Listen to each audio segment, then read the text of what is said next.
Galing kami dito sa dentist clinic kay nagpalagay na ng brace ang bunso ko. Ayan na. May brace na yung ngipin niya.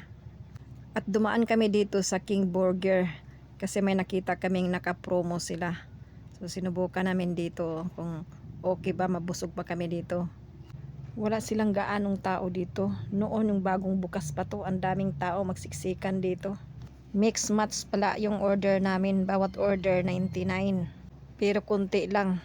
Naalala ko noon, nagbayad ako sa contribution ko sa Pag-ibig at dumaan kami sa Burger King doon sa Angeles. Kumain kami doon kasama ko yung anak kong babae at napasubo ako, almost 800 ang binayad ko. Lumipat kami dito sa McDo kaya hindi nabusog yung anak ko. Kunti lang kasi ang binigay nila, yung mix and match nila. Dito sa McDo, ang 99 pesos nila, busog ka na. Ang gusto ng anak ko dito, yung alaking nila kay masarap. Tuwing kumakain kami dito, yan talaga ang gusto niyang kainin kay masarap talaga daw. Pagpasok namin dito kanina, ang daming tao, walang bakanting table at dami pang nakapila.